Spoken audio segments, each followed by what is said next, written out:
Hello everyone and welcome to only IAS. आज का ये जो वीडियो है, इस वीडियो में हम आपके कुछ ऐसे स्ट्रगल्स की बात करेंगे जिसमें कि आपको ये रियलाइज़ होता है कि चलो एक एग्ज़ाम की हम तैयारी कर रहे हैं, लेकिन ये एग्ज़ाम क्या इतना डिफ़िकल्ट था या फिर इन स्ट्रगल्स के कारण ये एग्ज़ाम हम सब के लिए बहुत ज़्यादा डिफ़िकल्ट हो गया है। उन स्ट्रगल्स के बारे में समझेंगे और उनके लिए ओनली आईएएस की तरफ से आपको क्या सॉल्यूशंस दिए जा रहे हैं उन पर भी एक बार हम चर्चा करेंगे। तो देखो, आप सबको पता है कि ये एग्ज़ाम अपने आप में एक डिफ़िकल्ट प्रोसेस है, लेकिन इस प्रोसेस को जब हम जीते हैं, इस जर्नी को जब हम लोग ट्रैवल करते हैं, तो इसमें बहुत सारे हमारे सराउंडिंग के भी प्रॉब्लम्स आ जाते हैं और वो प्रॉब्लम्स हमें एक इस जो भी हमारे डिफ़िकल्टी लेवल थे इस एग्ज़ाम को क्लियर करने के लिए उसको कहीं ना कहीं रेज कर देते हैं।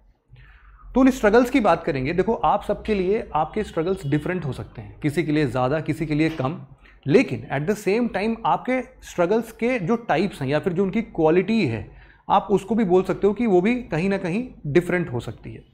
तो सबके अपने स्ट्रगल्स हैं, लेकिन उन स्ट्रगल्स के साथ भी हर एक तबके का इंसान इस एग्ज़ाम को क्लियर कर सकता है। तो इसीलिए आप जिस भी स्ट्रगल से जूझ रहे हैं, always feel happy first of all कि ये एग्ज़ाम डूएबल है।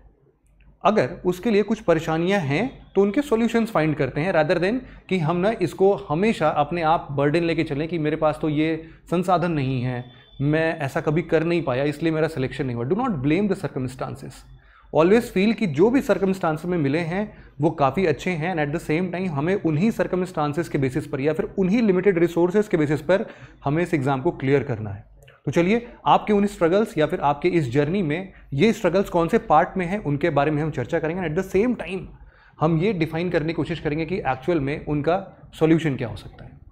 जैसे कि पहला टाइप का जो स्ट्रगल आप सब ने अपने लाइफ के किसी न किसी जोन में देखा होगा, किसी ने ज़्यादा देखा होगा, किसी ने बहुत कम देखा होगा, बट देखा होगा कि ना एक फाइनेंशियल स्टेबिलिटी हमारे स्टूडेंट फेस में तो एटलीस्ट नहीं आती, क्योंकि स्टूडेंट अपने आप में कभी नहीं कमाता है।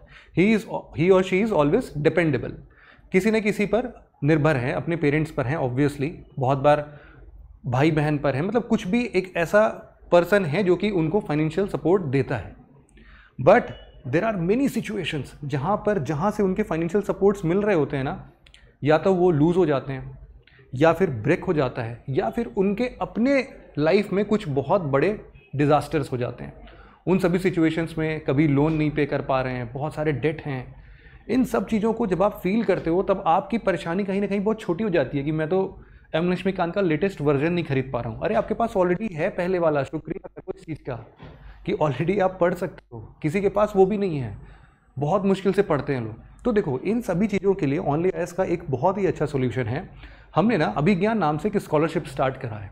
इसका एग्ज़ाम है 6 नवंबर सुबह 9:30 बजे। डिस्क्रिप्शन पर आपको लिंक मिल जाएगा, उस पर क्लिक करना और उसमें ज़रूर रजिस्टर करना। जो भी एस्पिरेंट यूपीएससी के सीरियस तरीके से तैयारी करना चाहते हैं उनको मैं बता दूं कि ये अभिज्ञान स्कॉलरशिप टेस्ट आप बोल सकते हो, ये बहुत ही ज़्यादा हेल्पफुल है और इसमें जो भी फर्स्ट 3 रैंक होल्डर्स होंगे उनके लिए यूपीएससी की पूरी प्रिपरेशन हमारी तरफ से फ्री होगी। आप आराम से जो लिमिटेड रिसोर्सेज की बात कर रहे थे ना इस फाइनेंशियल क्रंच में, वो कभी आपको फील नहीं होने देंगे। And at the same time जो मान लो मिडिल इनकम ग्रुप के हैं या फिर जो इतना कॉस्ट अफोर्ड नहीं कर सकते हैं लेकिन मेधावी हैं, मेरिटोरियस हैं, तो उन स्टूडेंट्स को हम क्या कर सकते हैं, मान लो फर्स्ट थर्ड में तो हमने ये बता दिया, फिर रैंक 4 से लेकर रैंक 10 तक के जो पर्सन्स हैं उनको हम अपने फाउंडेशन प्रोग्राम प्रारंभ के नाम से, ये 14 नवंबर को स्टार्ट हो रहा है, इसमें हम आपको 50% स्कॉलरशिप दे देंगे।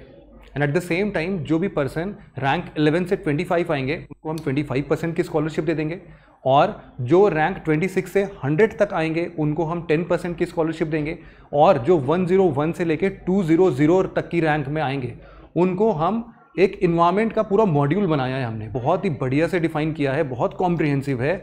उन पूरे मॉड्यूल का एक्सेस हम आपको फ्री में प्रोवाइड कर देंगे। तो एनी हाउ इस टेस्ट में अगर आप आते हो ना, तो किसी न किसी स्टेज पर जो भी प्रॉब्लम्स आप फेस कर रहे हो शायद उससे आप एक स्टेप आगे बढ़ के उसको सॉल्व कर सकते हो।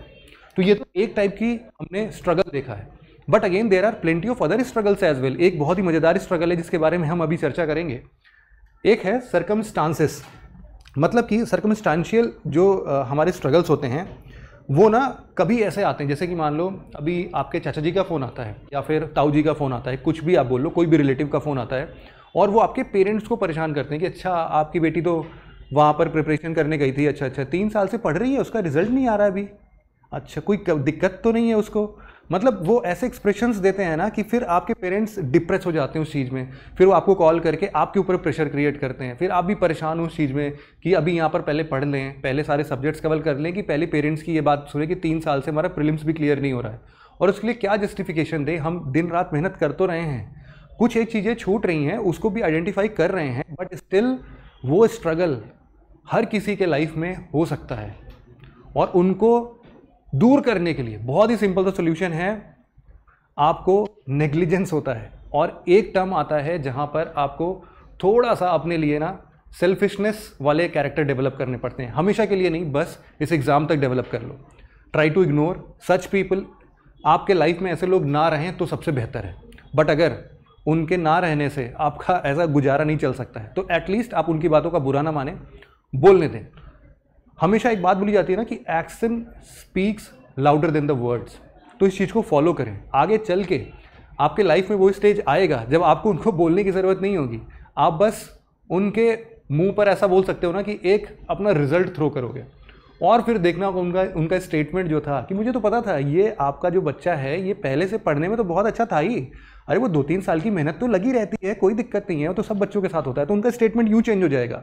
बट आपको याद रहे कि ये आंसर आप पहले नहीं कर सकते हो, रिजल्ट तक वेट करना है, रिजल्ट तक उनको बोलने दो, कुछ भी बोलने दो उनको, लेकिन आप डटे रहना इस एग्ज़ाम के लिए, ठीक है। उन लोग को इग्नोर करो, यही सबसे बेस्ट सोल्यूशन हो सकता है।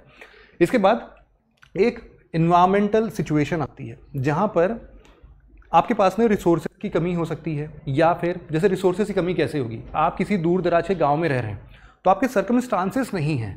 जैसे कि एक स्टूडेंट अभी आई थी मेरे पास, उनका ये कहना था कि सर मैं उतनी दूर से दिल्ली इसलिए आ रही हूँ क्योंकि ना वहाँ पे मेरे पास पीयर ग्रुप नहीं है। तो मैंने उनको ये समझाया कि देखो, क्या ये एग्ज़ाम कभी भी ये डिमांड करता है कि आप पीयर ग्रुप जब तक नहीं रखोगे तब तक सिलेक्शन नहीं होगा। तो instead of focusing on this thing, आप फोकस करो ना कि आपके सब्जेक्ट्स किस तरीके से प्रिपेयर हो सकते हैं।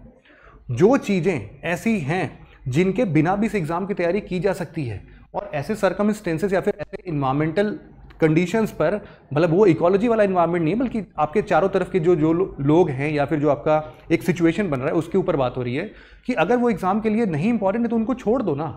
ज़रूरी थोड़ी ना है कि सारी चीज़ें आपको मिले तभी ये एग्ज़ाम क्रैक हो। हर डिफ़िकल्ट सिचुएशन में आप इस एग्ज़ाम को क्रैक कर सकते हो, ये बात मान लो अभी से। जितनी जल्दी मानोगे, जितनी जल्दी अपने ब्रेन को ये सिग्नल दे दोगे, लिमिटेड रिसोर्सेज में ही आप अच्छे रैंक ले सकते हो। तो इस बात का हमेशा ध्यान रखना। और ये सबसे मज़ेदार टाइप का स्ट्रगल है, ये है वॉलंटरी स्ट्रगल। ये ऐसे स्ट्रगल्स हैं जिनकी ज़रूरत शायद आपको है नहीं। जैसे मान लो कि कोई एक रिच फैमिली का बंदा है, लेकिन उसने देखा है कि यह हार्डशिप्स होती हैं, लोग इस एग्ज़ाम के लिए बहुत मेहनत करते हैं, ही और शी कैन अफोर्ड कि ना वो किसी अच्छे से रूम में आराम से खाना पीना लेके वो रह सकती है या रह सकता है, लेकिन फिर भी उनको लगता है नहीं मुझे तो स्ट्रगल करना है। मैं ना बेड पर नहीं, मतलब मुझे ना कुछ अच्छा बिस्तर नहीं चाहिए, मुझे ज़मीन पर सोना है, या फिर खाने के लिए ना मुझे इतना सारा डाइट या फिर कुछ ऐसा मेंटेन नहीं करना है, मुझे बिल्कुल बेसिक सा खाना खाना है जिससे कि ना ये स्ट्रगल निखर के बाहर आए। दिवाली की छुट्टियों पर ना घर नहीं जाना है क्योंकि मुझे पढ़ाई करनी है, क्योंकि पेरेंट्स से मिलेंगे और वहाँ पर तो उनको मेरा स्ट्रगल नहीं दिखेगा ना। This is the kind of struggle कि दिवाली पर भी घर नहीं गया, 4 लोग बात करेंगे वहाँ पर कि मेरा बच्चा अब देखो वहाँ दिवाली पर भी पढ़ रहा है इसलिए वो घर नहीं आ पाया। तो ये वॉलंटरी स्ट्रगल्स है, ये आप चूज़ कर रहे हो, कोई भी प्रेशर नहीं कर रहा है आप पे। इनको जितनी जल्दी हो सके अपनी ज़िंदगी से बाहर फेंक देना, इनकी कोई ज़रूरत नहीं है, एग्ज़ाम में कोई प्रेज नहीं करेगा इस चीज़ के लिए। तो ये सारी स्ट्रगल्स है ना, always try to find out a solution जो कि इस एग्ज़ाम की तरफ ओरिएंटेड हो, और एक लिमिटेड रिसोर्सेज में भी ये एग्ज़ाम की तैयारी हो सकती है। इस चीज़ का आपको हमेशा नॉलेज रहे और अपने ऊपर सेल्फ बिलीव जरूर से रहे। तो आई होप कि आपके ये जो भी कैटेगराइजेशन होंगे स्ट्रगल्स के, आप इन पे आगे से डेफिनेटली वर्क करोगे। और कमेंट सेक्शन में अगर इनके अलावा भी आप कोई हार्डशिप्स फेस करते हो तो ज़रूर से बताओ हमें, कोशिश करेंगे हम अपनी पूरी कि उन डिफिकल्ट सिचुएशंस का हम आपको सोल्यूशन दे सकें। तो इस वीडियो में बस इतना ही था। Thank you very much for listening it very patiently friends. Have a nice day.